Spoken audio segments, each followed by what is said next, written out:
प्यारे बच्चों, कैसे हैं आप सभी बेटे। उम्मीद करता हूँ बहुत ही बढ़िया, जिंदाबाद और ज़बरदस्त होंगे और आप अपनी पढ़ाई बहुत ही अच्छे से कर रहे होंगे बेटे। ठीक है, आज है 14 तारीख और कल 15 दिसंबर को आपका प्री बोर्ड एग्जामिनेशन है मैथ्स का। ठीक है, आपने अच्छे से तैयारी कर ली होगी। और बेटे आज हम सॉल्व करने जा रहे हैं क्लास 10th का मैथमेटिक्स का स्टैंडर्ड का प्रीवियस ईयर प्री बोर्ड का क्वेश्चन पेपर। ठीक है, हम यहाँ पर स्टैंडर्ड का पेपर सॉल्व करने जा रहे हैं। क्लियरली आपको पहले ही बता दे रहे हैं। ठीक है, कोई छुपा नहीं रहे कि हम कौन सा पेपर कर रहे हैं, हमने नहीं लिखा है। तो पिछले साल 2024 में स्टैंडर्ड में जो पेपर आया हुआ था उसे हम सॉल्व करने जा रहे हैं। ठीक है बेटे, सॉल्व करने का बहुत ज़्यादा यहाँ पर फ़ायदा ये होता है कि आपको पता लगता है कि क्वेश्चन के टाइप्स कैसे बनने वाले हैं एग्जाम में। ठीक है, इसके अलावा आपको क्वेश्चंस को ब्रेक करना आएगा कि क्वेश्चन को अटेम्प्ट किस तरीके से करना है, कैसे अनलॉक करना है हमें। ठीक है, क्या अप्रोच लगानी है। ठीक है, कई बार क्या होता है आपको चीज़ें पता तो हैं पर आपको समझ नहीं आता कि इनिशिएट कैसे करें क्वेश्चन को। तो यहाँ पर वो सारी चीज़ें हम आपको सिखाएंगे। तो चलिए पहला सवाल पढ़िए जल्दी से और स्टार्ट करते हैं बेटे। If alpha and beta are zeros of polynomial X square minus 2x plus 3p, एक पॉलिनोमियल गिवन है आपको एक्स स्क्वायर माइनस 2x और प्लस 3p। ठीक है बेटे, और इस पॉलिनोमियल के लिए आपको अल्फा प्लस बीटा किसके बराबर दिया गया है, अल्फा इंटू बीटा। तो आप सभी को पता है अल्फा प्लस बीटा क्या होता है, माइनस बी अपॉन है, और अल्फा इंटू बीटा क्या होता है बेटे जी, सी अपॉन है। ए से ए कट गया तो माइनस ऑफ बी यहाँ पर पुट करना है। तो बी की वैल्यू क्या होती है, एक्स का कोफिशिएंट होता है यानी -2, तो बी होता है -2। सी क्या होता है, जो कांस्टेंट वैल्यू है दैट इज 3p। अगर मैं बात करूँ ए की तो एक्स स्क्वायर का कोफिशिएंट होता है ये ए, ये बी और ये सी। ठीक है, माइनस से माइनस कट गया, बचा हमारा इधर 2, इधर क्या बचा बेटे 3p। 3 जो प्रोडक्ट में है वो कहाँ आ जाएगा, 2 के नीचे, तो p की वैल्यू क्या आ जाएगी 2/3। ठीक है, option number B is the right answer. Clear है क्या, आगे चलिए। If the distance within the top of 2 trees, दो पेड़ हैं, एक पेड़ है बच्चे यहाँ पर 16 मीटर का और दूसरा पेड़ कितना बड़ा है आपका यहाँ पर 24 मीटर का। ठीक है, दोनों के टॉप यानी ऊपर वाले हिस्से के बीच की दूरी कितनी दी है, 17 मीटर। और आपसे बोला है कि हॉरिजॉन्टल डिस्टेंस निकाल दो, यानी यहाँ पर जो नीचे दूरी है ना ये वाला डिस्टेंस आपको निकालना है। तो बेटे यही डिस्टेंस ऊपर यहाँ भी होगा एक्स। ठीक है, तो एक्स निकालना है, चाहे नीचे निकाल दो चाहे ऊपर आप। क्लियर है बेटे, इधर ये पूरा 16 है और यहाँ ये पूरा कितना है 24, तो सामने इसके कितना होगा ओनली 16। 24 में से अगर 16 जाएगा तो ये ऊपर वाला हिस्सा कितना बचेगा, 8 मीटर। ऊपर वाला हिस्सा कितना बचेगा, 8 मीटर। बात समझ आ रही है क्या, क्योंकि यहाँ तक तो ये 16 है, तो 24 में से 16 गया तो ऊपर कितना बचा 8। तो यहाँ ये राइट एंगल ट्राइंगल बन गया जिसमें राइट एंगल के सामने 17 है विच इज़ हाइपोटेन्यूज। ठीक है, आपको पता है एच का स्क्वायर किसके बराबर होता है, पी का स्क्वायर प्लस बी स्क्वायर। तो ये ऊपर एक राइट एंगल ट्राइंगल बन गया जहाँ पे 17 का स्क्वायर किसके बराबर होगा, 8 का स्क्वायर प्लस बेस का यहाँ पर एक्स, तो एक्स का स्क्वायर। 17 का स्क्वायर मेरे बच्चे क्या होता है 289 होता है बेटे, और 8 का स्क्वायर क्या होता है 64, और यहाँ पर क्या बचा एक्स स्क्वायर। 64 को अगर इधर ला के माइनस करें तो 225 बचता है, इक्वल्स टू में एक्स के ऊपर जो स्क्वायर था इधर आके रूट बन जाएगा, और रूट 225 की वैल्यू क्या होती है 15। ठीक है, क्योंकि मैं डिस्टेंस निकाल रहा है तो प्लस का 15 आंसर आएगा। Option number D is the right answer. तो जो नीचे बेस है वो 15 मीटर है। ठीक है, चाहे ये बोल दो चाहे नीचे वाला। ठीक है, कितना है 15 मीटर गैप है दोनों पेड़ों के बीच में। क्लियर है क्या, कई बच्चे यहाँ पर सोचेंगे ट्रिग्नोमेट्री लगाएं बेटे, है ना, तो इतना आपको नहीं सोचना। ठीक है, कई बार बॉक्स के बाहर जाना भी अच्छा नहीं होता है, अंदर ही रहना ज़्यादा बेटर है। तो पाइथागोरस से हमने क्वेश्चन कर लिया। अगला देखिए, the probability that a leap year has 53 Sundays. बहुत ही बेहतरीन सवाल है, बहुत ही अच्छा सवाल है, ध्यान से पढ़िए इसे और समझिए कैसे। सबसे पहली बात तो लीप ईयर है तो कितने दिन होंगे बेटे, 366, 366 डेज। आपको पता है कि इसमें 53 संडे होने यानी 53 संडेज होने की प्रोबेबिलिटी पूछी है। ठीक है बेटे, तो एक संडे एक हफ्ते में कितनी बार में आता है, एक ही बार में। ठीक है, एक बार आता है बस। तो मुझे ये बताइए कि एक वीक के अंदर कितने डेज होते हैं बेटे, 7 डेज। तो मैं अगर 7 से डिवाइड करूँ तो 7 5 जा क्या हो जाएगा 35, एक बचा ऊपर से 6 है तो 7 2 जा कितना हो जाएगा 14, 7 2 जा कितना हो जाएगा 40, 2 एक्स्ट्रा डेज। देखिए आप सभी को पता है कि पूरे साल में कितने हफ्ते होते हैं, 52 हफ्ते। कितने हफ्ते होते हैं, 52। ठीक है, 52। तो 52 वीक का क्या मतलब है बेटे कि इस 52 में संडे भी होगा, मंडे भी होगा, Tuesday, Wednesday, Thursday, Friday and Saturday. Clear है क्या, 52 बार संडे आ गया, 52 बार मंडे आ गया, 52 बार ट्यूसडे, 52 वेडनेसडे, 52 थर्सडे, सारे डेज 52 बार आ चुके हैं। यहाँ पर 2 एक्स्ट्रा डेज बच गए। क्या बच गए, 2 एक्स्ट्रा डेज। लीप ईयर की बात है इसलिए 2 बचे, वरना एक ही बचता। ये जो 2 एक्स्ट्रा डेज बचे वो क्या है, एक तो 30 दिसंबर है और एक लास्ट वाला 31 दिसंबर होगा, है ना, समझाने के लिए बस बता रहा हूँ मैं आपको। 30 दिसंबर को संडे होने के क्या चांसेस हैं, बेटा टोटल हमारे पास एक हफ्ते में 7 दिन होते हैं, 7 में से संडे कितनी बार आता है? 1। ठीक है, तो 30 दिसंबर को संडे होने के 1/7 चांसेस हैं, और 31 को भी यही सेम, 7 में से एक बार संडे आता है, तो 1/7। दोनों को जब ऐड किया तो क्या है? 1 और 1 2 और नीचे 7, 2/7। ठीक है बेटे, तो 52 बार तो हर एक दिन आता ही है। 52 बार तो जो 7 के 7 दिन है वो 52 बार रिपीट होते हैं। 52 हफ्ते तो एग्जैक्टली होते हैं। जो एक्स्ट्रा बच गया इनमें से कितनी प्रोबेबिलिटी है संडे होने की? 2/7। तो आंसर हो जाएगा ए। ठीक है, अगर ये नॉर्मल ईयर होता तो हमारे पास सिर्फ एक दिन एक्स्ट्रा बचता ना, 365 दिन होते तो नॉर्मल ईयर के लिए आंसर आता मेरा 1/7। नॉर्मल के लिए क्या आता मेरा आंसर? 1/7। क्लियर है क्या बेटे? ठीक है क्या? अगर संडे के अलावा कोई और भी यहाँ पर दिन होता तो उसका भी आंसर यही होगा, लीप ईयर में 2/7 और नॉन लीप नॉर्मल ईयर में 1/7। संडे के अलावा कोई भी दिन हो जाए तो भी। ठीक है, क्योंकि हर एक दिन 52 बार तो आता ही, 53 बार आने के चांसेस बताने होते हैं। आगे देखिए, राइट सर्कुलर सिलेंडर का CSA दिया हुआ है। ठीक है, CSA कर्व सरफेस एरिया कितना दिया है? 176 सेंटीमीटर स्क्वायर। वॉल्यूम कितना दिया हुआ है आपको? 1232 सेंटीमीटर क्यूब। ठीक है बेटे, CSA होता क्या सिलेंडर का? 2πRH होता है, आपको पता होना चाहिए। ठीक है, याद करना है फॉर्मूले को। तो इसे मैंने इक्वेशन 1 मान लिया। ठीक है, इसे मैंने क्या मान लिया? इक्वेशन 1। ठीक है आगे वॉल्यूम क्या होता है? πr²h। ये कितना दिया है? 1232। इसे मैं मान लेता हूँ इक्वेशन नंबर 2। इसे मैं क्या मान लेता हूँ? Equation number 2। ठीक है, अब करूँगा क्या मैं? यहाँ पर मुझे रेडियस निकालना है। क्या निकालना है? रेडियस। तो इक्वेशन 2 को फर्स्ट से डिवाइड करूँगा। ठीक है, डिवाइड 2/1, 2/1। तो सेकंड इक्वेशन क्या है? πr²h equals to 1232। इसे डिवाइड कर दूंगा मैं किससे? फर्स्ट वाली से, यानी 2πRH, और यहाँ पर क्या आपका 176। पाई से पाई गया, एच से एच गया, एक आर से एक ऊपर वाला आर गया, तो ऊपर सिर्फ आर बचा और नीचे 2। ये जो 2 नीचे है ये ऊपर जाके मल्टीप्लाई हो जाएगा इधर। ठीक है, हो जाएगा नहीं हो जाएगा? यहाँ देखो सिर्फ रेडियस बचेगा लेफ्ट में, और इधर क्या बचेगा? 1232, और ये 2 ऊपर पहुँच जाएगा बेटे जी, और नीचे क्या रहेगा? 176। 11 के पाड़े से कट रहा है, 11 कम 11, 11 छः 66। यहाँ पर 11 कम 11, 11 कम 11, 11 दूनी 22, 112। ठीक है, देन ऊपर नीचे फिर कैंसिल आउट कर देंगे किसी से। 16 के टेबल में डायरेक्ट आ रहा है 112। बेटे 16 के टेबल में डायरेक्ट 112 आ रहा है, कितनी बार में? 7 बार में। तो 7 2 कितना? 14। तो रेडियस कितना आ गया? 14। Option number A is the right answer. Radius कितना आ गया बेटे जी? 14 सेंटीमीटर। बोलो क्लियर है क्या? If X is a multiple of Y, जो बेटे जी एक्स है वो क्या है? वाई का मल्टीपल है। वाई का क्या है? मल्टीपल है। ठीक है, देखिए ये समझो इस बात को, एग्जांपल से समझाता हूँ। जैसे मान लीजिए 8 जो है वो किसका मल्टीपल है? 2 का। ठीक है, जो 8 है वो किसका मल्टीपल है? 2 का। 2 के टेबल में आता है ना। Then the LCM of X and Y. LCM of X and Y, X और वाई का एलसीएम पूछ रहे हैं बेटे। अगर वाई के टेबल में एक्स आता है तो एलसीएम क्या होगा? खुद एक्स होगा। इधर समझिए, जैसे 8 जो है वो 2 के टेबल में आता है, तो इन दोनों का एलसीएम क्या होगा भाई? 8 ही होगा। क्या होगा? 8। सीधा सीधा क्या हो जाएगा? 8 हो जाएगा। ठीक है, क्लियर है क्या? ऐसा क्यों होता है आप चेक भी कर सकते हो। कोई और एग्जांपल देखो, मैं दिखाऊं क्या? जैसे 16 है मान लो, इधर 4 है। 4 के टेबल में 16 जब आता है तो 16 और 4 दोनों, मतलब दोनों के टेबल में सबसे पहला नंबर 16 ही आएगा ना। एलसीएम बड़ा वाला नंबर हो जाता है, तो यहाँ पर एक्स हो जाएगा LCM. Option number is the right answer. बेटे निकाल के भी दिखा देता हूँ, चलो मैं आपको। ठीक है, 8 और 2 का निकाल के दिखा देता हूँ। कितना आया? 2 2 4, 4 2 8। ठीक है, तो एक्स इट सेल्फ क्या हो जाएगा? एलसीएम। अगर एक्स मल्टीपल है तो एक्स ही एलसीएम हो जाएगा।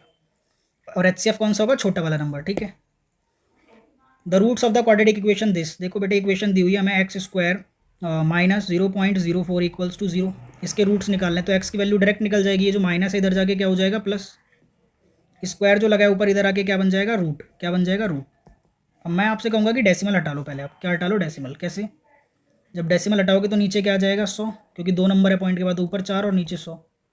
4 का रूट क्या होता है? 2। 2 का स्क्वायर होता है ना 4, और 100 किसका स्क्वायर होता है? 10 का। 10 गुणे 10 100 होता है, क्योंकि 2/10 आ गया, तो 10 का मतलब एक नंबर के आगे पॉइंट, यानी 2 के आगे पॉइंट, 0.2 आंसर आ गया। ठीक है, ऑप्शन नंबर, अच्छा प्लस माइनस में आएगा क्योंकि रूट से बाहर निकाला है। ये option number D, plus minus 0.2। Clear है क्या? इसका तो डायरेक्ट हमने रूट निकाल दिया एक्स की वैल्यू। बोलो समझ आया क्या? आगे चलें। बेटे जी the class mark of class interval this. इस क्लास इंटरवल का क्लास मार्क निकालना है हमें। क्लास मार्क का मतलब क्या होता है मैं आपको बता दूं, एक्स आई होता है, और इसका फॉर्मूला क्या होता है? Upper limit plus lower limit divided by 2। ठीक है, दोनों लिमिट्स को ऐड कर देते हैं। दोनों लिमिट्स को क्या कर देते हैं? Add.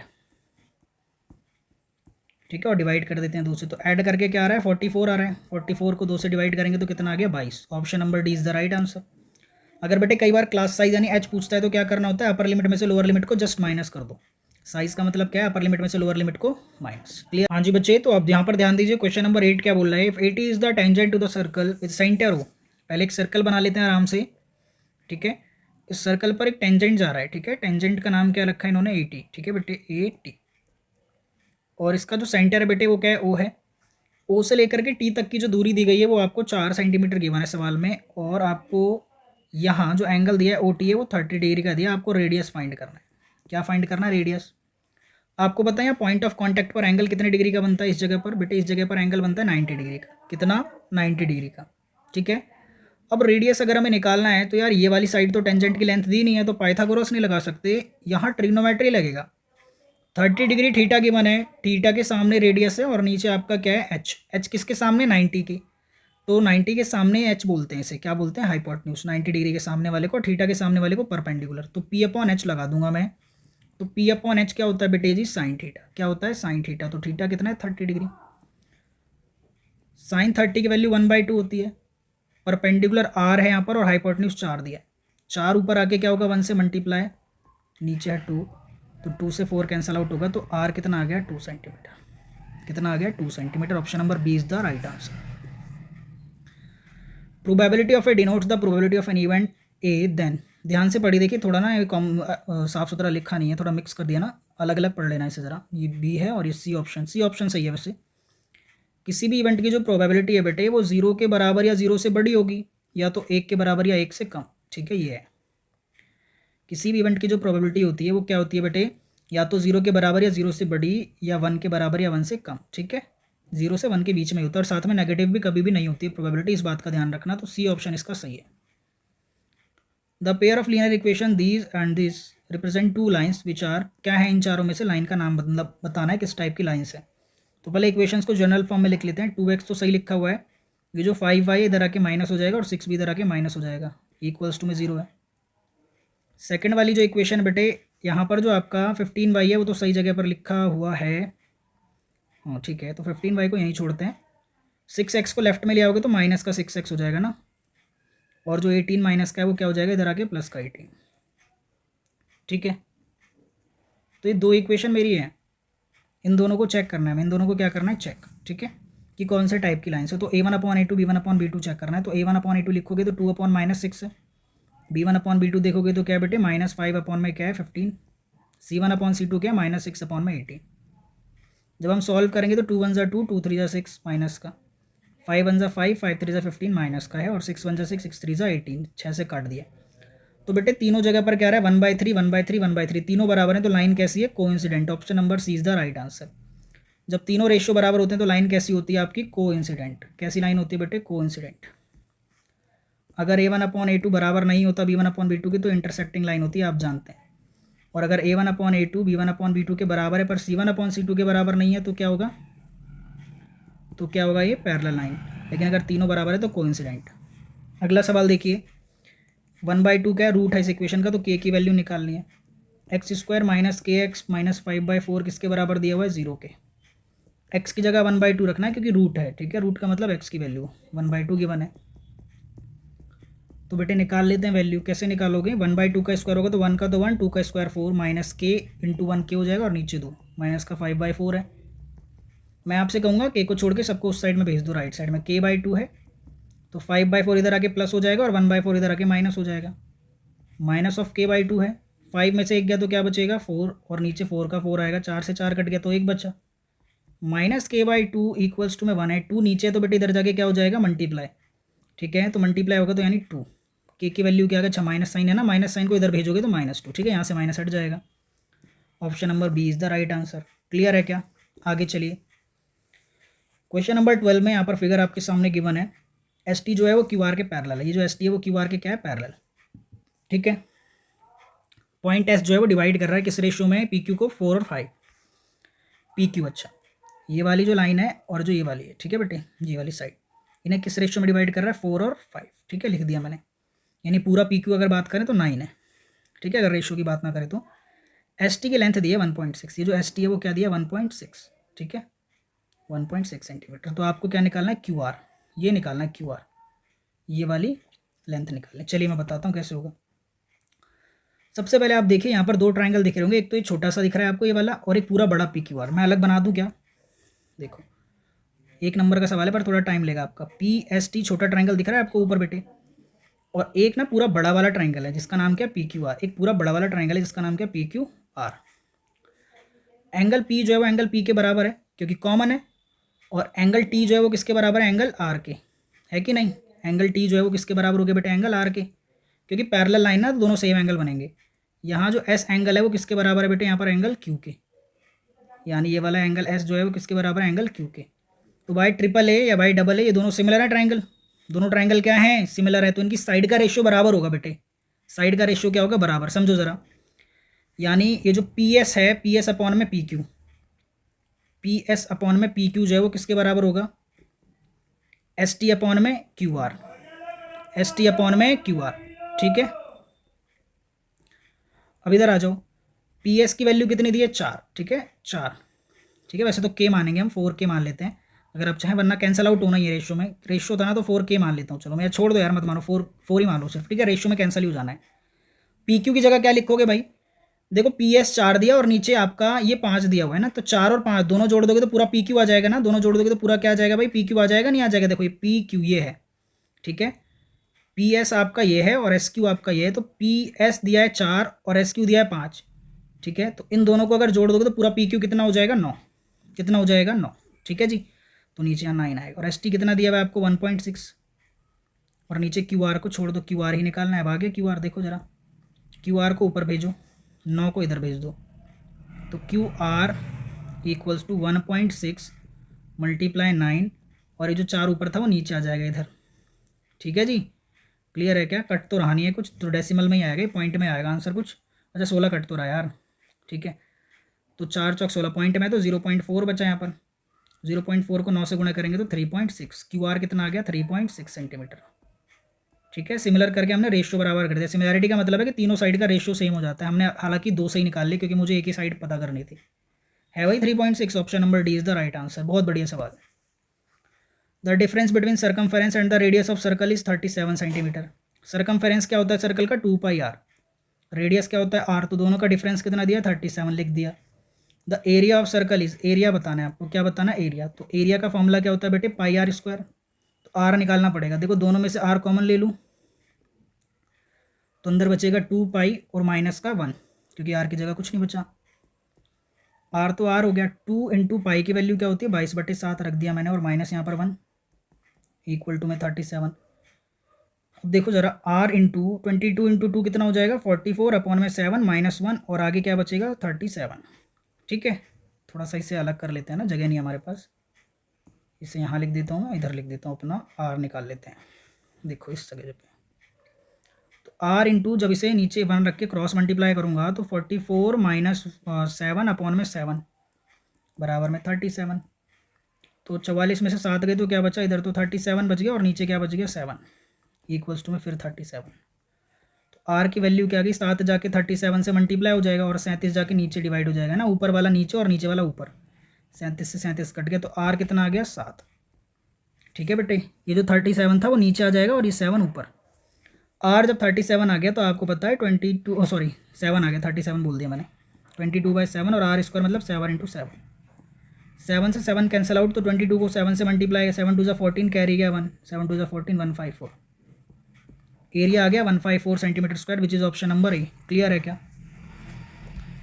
If perimeter of semi circular protector is 36 centimetre, then the diameter of the protector. ध्यान से समझिएगा बेटा इस चीज़ को। सेमी सर्कल है, ठीक है, मैं बनाता हूँ।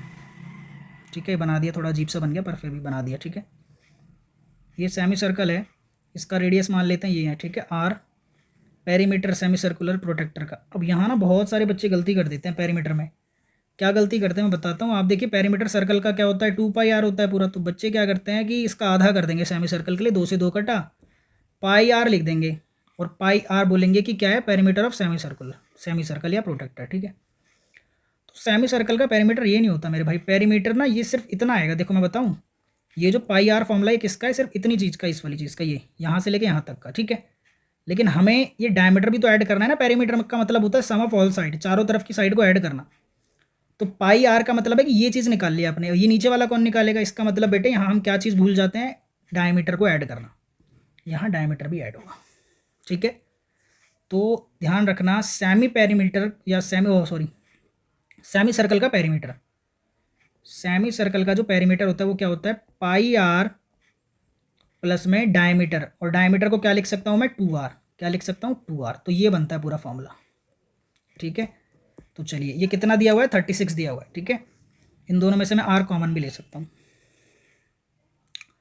और अच्छे से लिख देता हूँ ना, r कॉमन लेके तो पाई प्लस 2, ये होता है सेमी सर्कल का पेरीमीटर, ठीक है। अगर बाउंड्री बनी हुई है तो, अगर नीचे डायमीटर का भी निकालना है तो सिर्फ इतना ही निकालना है, तो सिर्फ पाई आर, ठीक है बेटे। तो ये फॉर्मूला लगाऊंगा और मैं कर दूंगा सवाल को, पेरीमीटर दिया है 36 और जिसकी वैल्यू कितनी होती है r ब्रैकेट में पाई की वैल्यू 22/7 प्लस में यहाँ पर 2, ठीक है। डायमीटर निकालना था, वैसे तो हमें रेडियस को कॉमन लेने की ज़रूरत भी नहीं थी, डायरेक्टली भी निकल जाता वो, चलो कर लेते हैं फिर भी हम।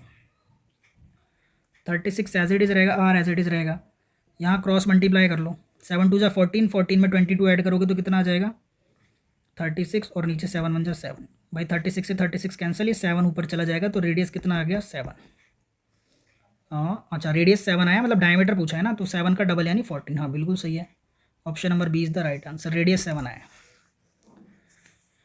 अगला सवाल देखो एक दो ट्राइंगल हैं ABC और DEF, ठीक है, बना दूं मैं आपके लिए, ये ABC है,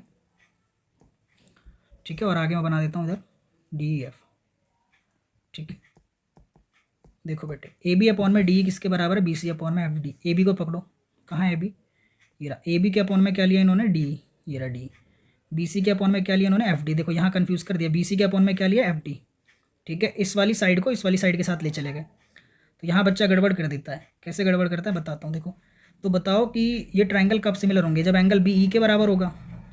भाई ये जो B है, चारों ऑप्शन को मैं चेक करवा रहा हूँ आपको, सिमिलर कब होंगे दोनों ट्रायंगल, SS लग रहे हैं यहाँ पर, पहली बात दो साइड बराबर है और एक एंगल चूज करना है चारों ऑप्शन में से, तो B एंगल जो है वो E के बराबर होगा तब होगा, नहीं साफ साफ देखिए, जब ये दोनों साइड यहाँ से लिया और ये दोनों साइड यहाँ से लिया आपने, तो B जो है वो किसके बराबर होना चाहिए, D के, तभी तो SS लगेगा, तभी क्या लगेगा SS, तो BD बराबर कहाँ दिया, ऑप्शन नंबर C में, तो C is the right answer. बेटे यहाँ पर जो B है वो D के बराबर होगा, तभी तो ये दोनों साइड के बीच में एंगल फंसेगा, तो SS लगेगा यहाँ पर और SS यहाँ पर, तो B किसके बराबर होना चाहिए, एंगल D के, तो option number C is the right answer. Question number 16 पढ़िए, ठीक है, C करा दिया उसमें हमने। क्वेश्चन नंबर 16 को देखिए जरा, if P -1, 1 is the mid point of line segment joining A and B, ठीक है, A और B आपको यहाँ पर दो पॉइंट्स गिवन है, इनका मिड पॉइंट दिया गया, तो आपको B की वैल्यू फाइंड करनी है, ठीक है, बहुत आसान है B की वैल्यू फाइंड करना। देखो कैसे निकाल दोगे बेटे, आपको पता मिड पॉइंट फॉर्मूला क्या होता है, x1 + x2 divided by 2, y1 + y2 divided by 2, ये फॉर्मूला होता है बेटे। मिड पॉइंट दिया क्या गया आपको यहाँ पर, -1 और एक 1, ठीक है। पहला पॉइंट क्या है यहाँ पर, ये, और दूसरा पॉइंट ये, तो x1 आपका -3 और x2 क्या है 1, तो यानी -3 + 1 अपॉन में 2, ठीक है, कॉमा लगा लेंगे। और आपका y1 क्या है B, और y2 क्या है B+4, B प्लस में B+4 अपॉन में 2।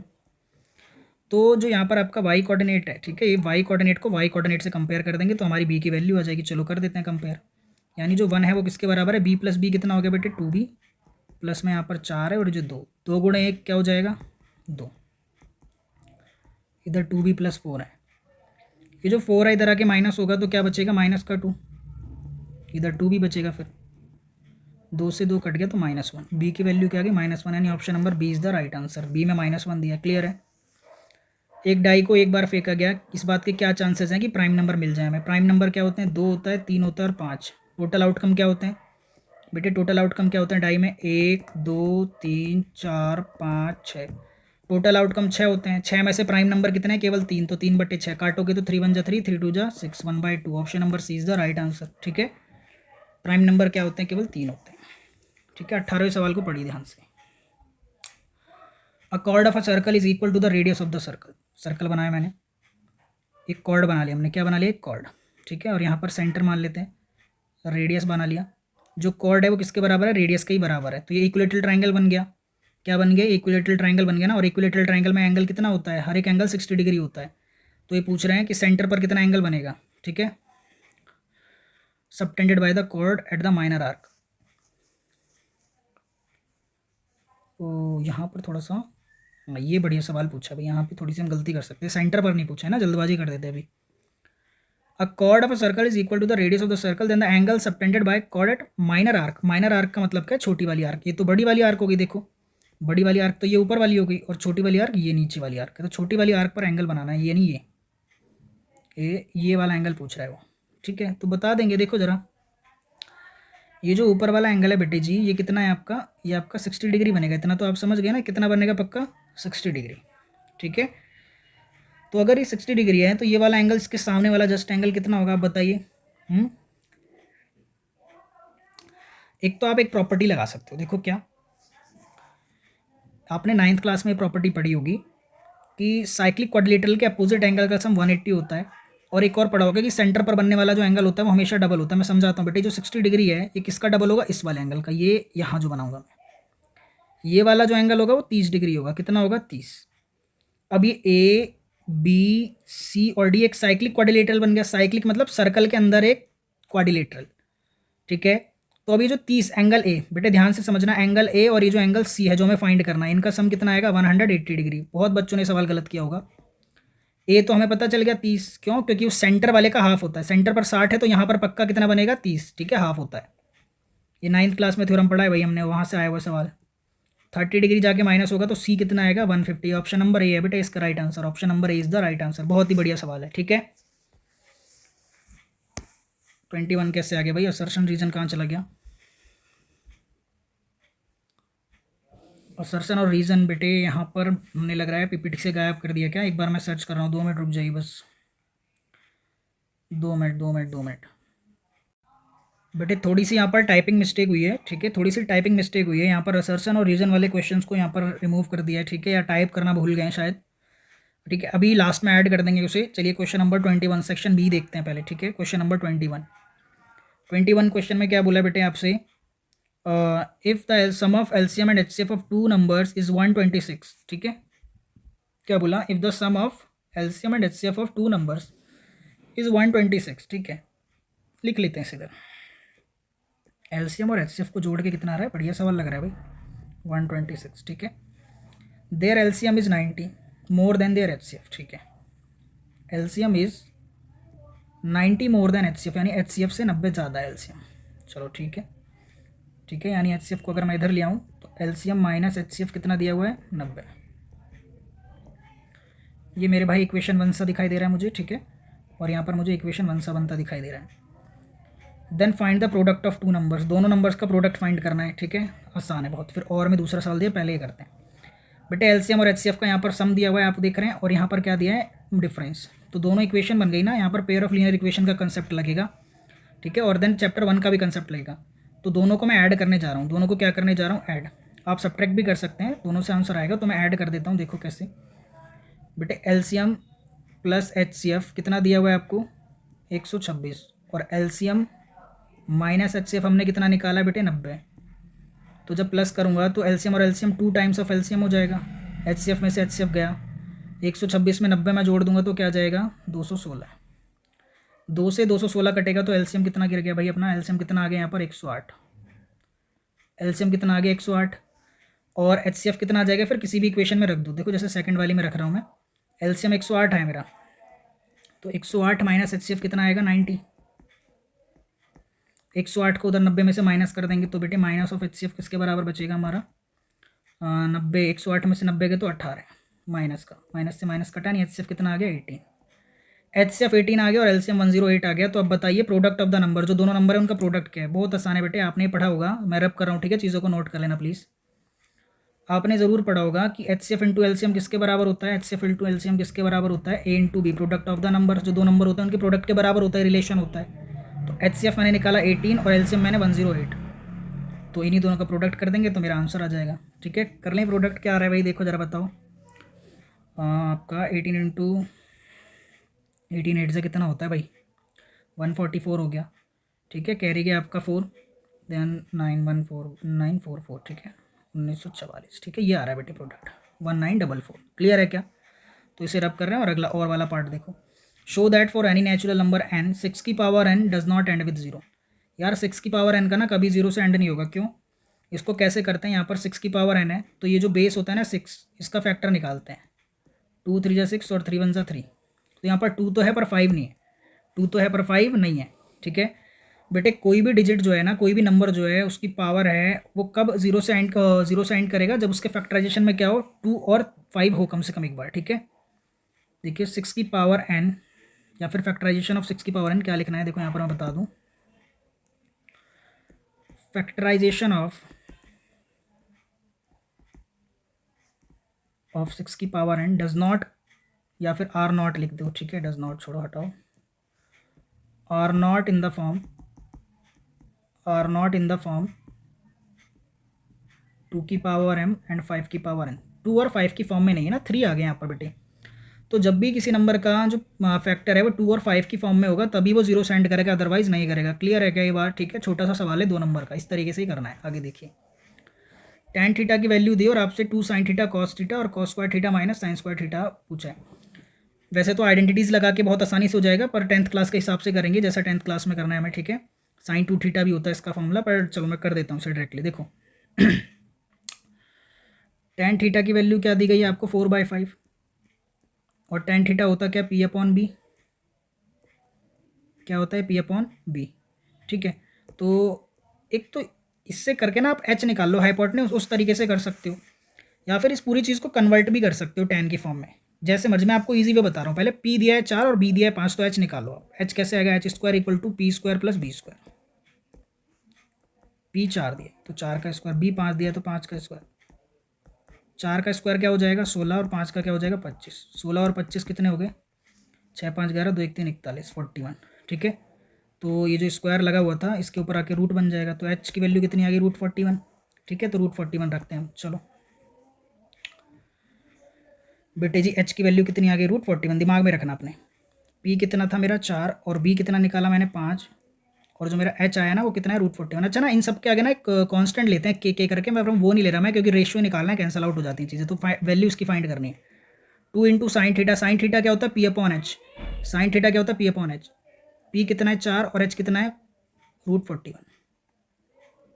कॉस थीटा B/H होता है, तो b कितना है 5 और h कितना है, √41 अपॉन कॉस स्क्वायर थीटा। तो कॉस स्क्वायर थीटा क्या होता है आपका, देखो यहाँ पर ना एक फॉर्मूला लिख सकते हो, cos 2 थीटा भी होता है इसका फॉर्मूला, पर मैं डायरेक्ट कर रहा हूँ जैसे लिखा है वैसे सिमिलरली। B/H होता है, तो b है 5 और h कितना है, √41, स्क्वायर कर दो, माइनस साइन स्क्वायर, साइन कितना है आपका, P/H होता है, तो p है 4 और h कितना दिया बेटे, √41, इसका स्क्वायर कर दो, सॉल्व कर लो। 2 4 जा 8, 8 5 जा 40 आ गया ऊपर, √41 इंटू √41, रूट हट जाएगा, यानी 41 बचेगा। 5 का स्क्वायर ऊपर 25, और √41 में रूट कट जाएगा तो नीचे 41। 4 का स्क्वायर 16, और नीचे √41 क्या हो जाएगा, रूट हट जाएगा, 41 आ जाएगा। 40/41 है नीचे, और नीचे 25 में से 16 गए तो कितना बचा बेटे, 9, 9/41 है। 41 से 41 कैंसिल आउट हो गया, तो 40/9 आंसर आ गया। कितना आ गया आंसर, 40/9। ठीक है, बहुत अच्छा आंसर आ गया 40/9। क्लियर है क्या? आगे चलें। In what ratio does the point divides the line joining the points this and this. एक लाइन है, ठीक है, इसका जो पहला पॉइंट है बेटे क्या है, 3,5 है। दूसरा जो पॉइंट है यहाँ पर क्या आपका, -3, -2। बीच में एक पॉइंट दिया C, 3/5 एंड 11/5।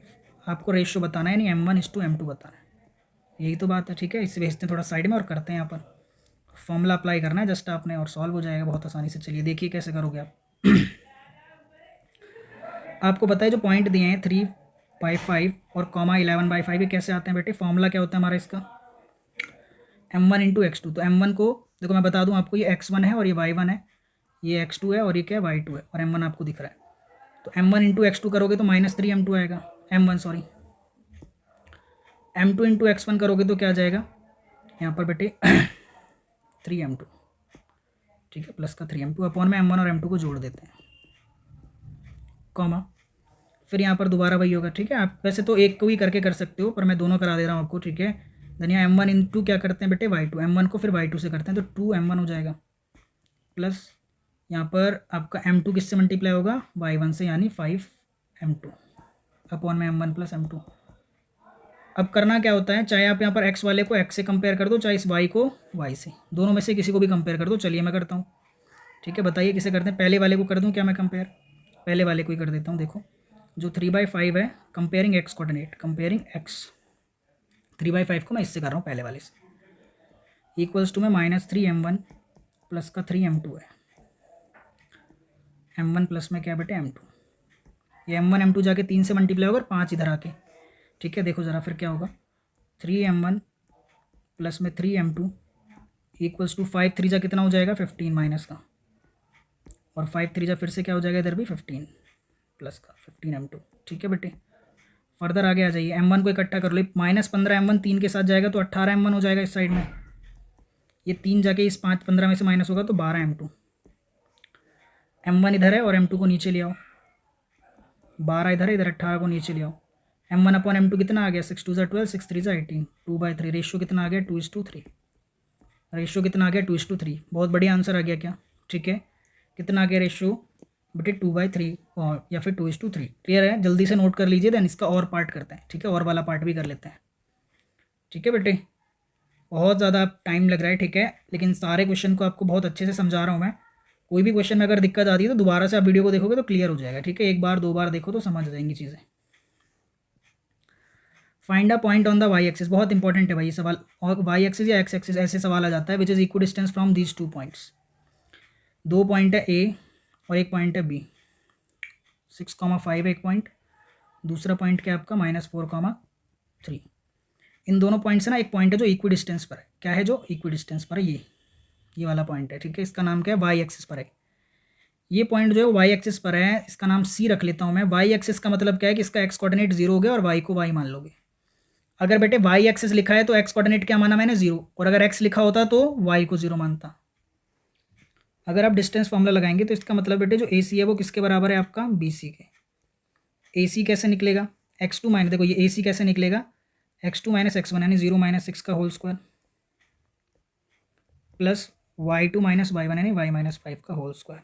बी सी कैसे निकालोगे, अब आप रूट लगाओ, ये वाला डिस्टेंस कैसे निकलेगा 0 - 4 तो -4 इसका होल स्क्वायर, ठीक है, +4 हो जाएगा, प्लस y - 3 का होल स्क्वायर, ठीक है। 0 - यानी 6 का होल स्क्वायर। देखो दोनों साइड ना पहले क्या कर देते हैं, स्क्वायरिंग करके रूट हटा देते हैं, स्क्वायरिंग करके क्या हटा देते हैं बेटे रूट। 0 - 6, 6 का स्क्वायर क्या होगा 36, y - 5 का होल स्क्वायर मतलब a square plus b square -2ab यानी 2 5 10 10y, 4 का स्क्वायर यहाँ पर 16, y - 3 का a square plus b square -2ab यानी 6y, वाई स्क्वायर से वाई स्क्वायर गया पूरा। अब जो बचा है उसे जल्दी से सॉल्व करते हैं, रब करके ऊपर का हिस्सा सब कुछ, ठीक है। जल्दी देखो ज़रा कैसे होगा भाई, देखो बेटे ये कैसे होगा सॉल्व। अब यहाँ पर 36 बचा 10y, देखो 6y जो माइनस का है 10y के पास ले आ रहा हूँ मैं, प्लस का हो जाएगा, -10y के पास में अगर 6y ले आऊँगा तो प्लस का 6y हो जाएगा, ठीक है। 36 और 25 कितना हो गया भाई 45, और ये 55 56 हो गया 56, और इधर क्या हो गया 16 और ना 25, तो इधर 25 था तो 56 को मैंने इधर ला के माइनस, इन दोनों को ना इधर ले गया माइनस करने के लिए। 10 में से 6 गया तो क्या बचा -4 भाई, इधर बेटे 6 में से 5 गया 1, 5 में से 2 गया 3, बड़ा ही अजीब पॉइंट मिल रहा है। एक बार मैं देख लूँ क्या गलती तो नहीं करी हमने गलती तो नहीं है, 35 45 गलत कर रहा है यार, कुछ तो गलती करी है, कुछ तो गलती करी है, चेक करो जल्दी से। 653 ऐड गलत करा है मैंने शायद, 56 नहीं आएगा यार यहाँ पे, 25 है ना ये, सॉरी ये जो 56 लाइन है ये गलत करा है, देखो ज़रा। 36 और 25 कितना होगा बेटे 6 5 11 3 2 5 1 61 होगा, 61 इधर जाके माइनस होगा, ये 61 होगा यार, ठीक है। तो क्या बचेगा 36 माइनस का, तो माइनस से माइनस गया, 4 के टेबल में 36 कितनी बार में आता है 9, तो y कितना आ गया 9 आ गया, तो y एक्सिस पर पॉइंट था तो यानी x तो 0 और y कितना आ गया 9, तो 0,9 इज द आंसर। क्लियर है क्या, और वाला पार्ट भी हमने करा दिया। आगे चलिए, अभी फिगर तो दिया ही नहीं यार इसमें बेटे। क्वेश्चन नंबर 24 में यहाँ ए बी जो है वो बी सी के बराबर है, ध्यान देना ज़रा। ए बी कहाँ पर है भाई, ये पूरी साइड है ए बी, ये पूरी साइड ए बी किसके बराबर है, इस बी सी के बराबर है, ठीक है। आपको ए एफ और एफ सी को बराबर करना है, यानी इसको और इसको बराबर करना है, ठीक है। समझिएगा, मैं आगे जाने से पहले कुछ चीज़ें आपको समझा दूँ। बेटे आपको पता है जब एक्सटर्नल पॉइंट से कोई टेंजेंट बनाते हैं, जैसे बी से मैंने क्या बनाया बी डी और बी, ठीक है, तो ये जो बी डी होगा वो किसके बराबर होगा बी ई के, ये जो ए डी है वो किसके बराबर है ए एफ के, और जो एफ सी है वो किसके बराबर है ई ए सी के, ठीक है। समझ आ रही है क्या बात, ये सारी चीज़ें बराबर हैं, ठीक है। एक बार मैं लिख देता हूँ, AD जो है वो किसके बराबर है आपका AF के, ठीक है। और यहाँ पर FC किसके बराबर है EC के, और ये जो BD है वो किसके बराबर है BE के। क्लियर है क्या?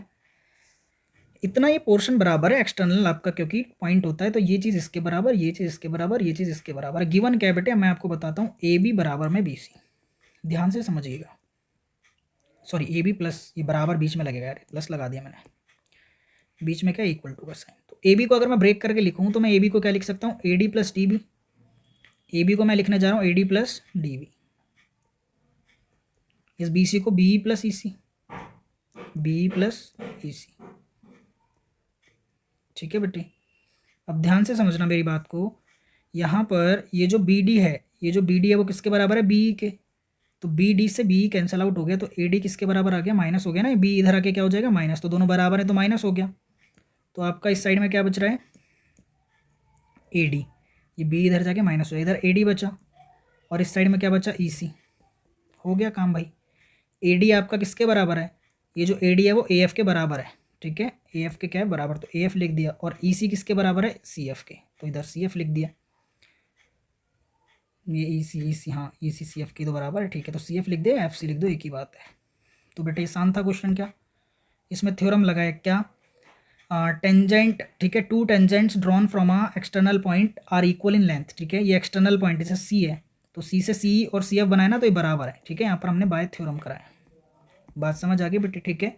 तो ये हमने क्वेश्चन नंबर 24 करा, एक बार फिर से देख सकते हैं।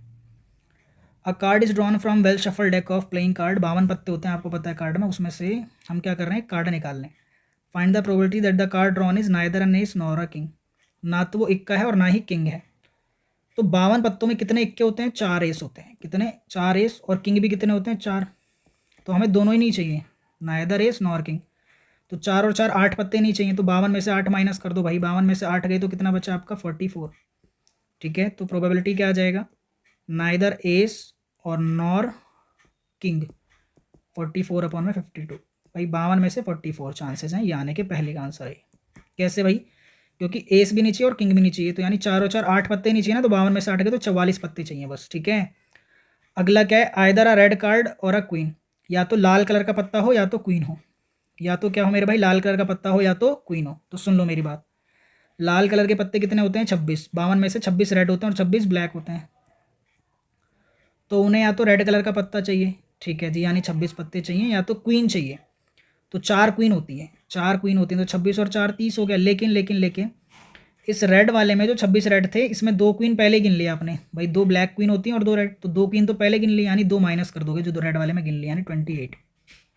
सिर्फ हमें कितनी चाहिए 28, तो 28 अपॉन में कितना आ जाएगा इसका आंसर 52, ठीक है। कैंसिल करना है तो कर दो, वरना इतना ही छोड़ दो। समझ आई बात, बोल रहे हैं या तो रेड कलर का कार्ड कोई सा भी मिल जाए या तो क्वीन मिल जाए, तो रेड कलर के कार्ड 26 और क्वीन 4 होती हैं, 4 में से 2 तो रेड हो गई ना, तो रेड वाली बार बार थोड़ी गिनोगे आप, ठीक है।